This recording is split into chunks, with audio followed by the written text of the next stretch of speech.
Hi guys, wanted to fix my Harley Davidson today.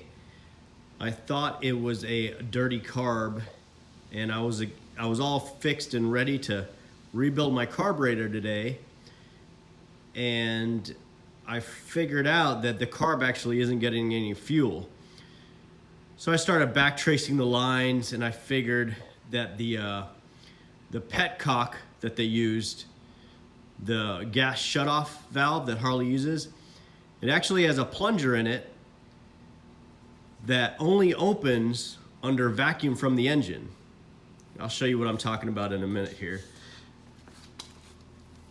So this is where the Petcock would sit, and if you guys are familiar with the Sportster motor here, this is the smaller one. Was it like 800 cc or so? There's a reserve on and off fuel cutoff here.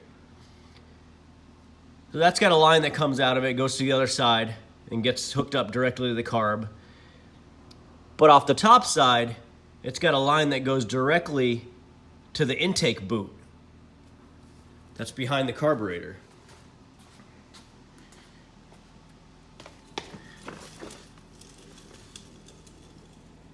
That line connects to this T, which then, if you follow this line down, it goes straight to the intake boot, which is a vacuum. It's a vacuum source. And then this top loop line comes over, and it looks like it goes into a solenoid back here with a one-wire sensor in it.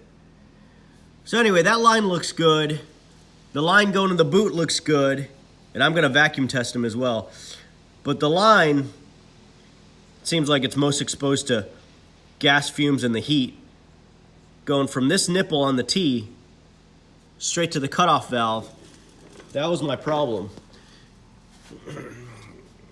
Here it is right here. You can see it's got a GM part number. It's a 7/64 inch little vacuum hose.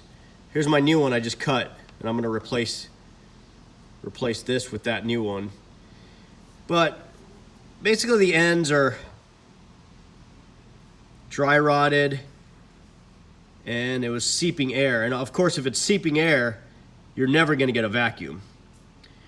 And the vacuum's important. Focus. There we go. So the vacuum's pretty important on this fuel cutoff, because what the vacuum does, applied back here, it opens a plunger that lets gas flow out of this tube and back to the carb. So without vacuum on the backside, that plunger stays closed. So you'll never get any carb filling with the motor off. You won't gravity fill your carb bowl with the motor off. And that's pretty smart of Harley.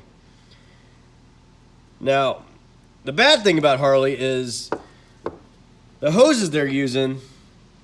I mean, sure, it's got a R&D GM part number, and I'm sure it passed the test, but boy, generally speaking, when you see hoses that are ribbed, these have ribs on them. This is essentially windshield washer hose line. And why they're using that on this, on the fuel side of this Harley, I have no idea, but obviously it's not lasting up. So I got my new line cut. I'm gonna install that. But I made this video to let you guys know that before you just jump straight into rebuilding your carburetor,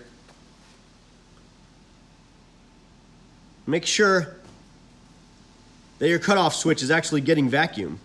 Because like I said, without the vacuum, fuel's never gonna come out of here. The plunger's gonna stop it. You need the vacuum source to open the plunger, let the fuel go down. Hope I taught you guys a little something new I learned today. There's the bike.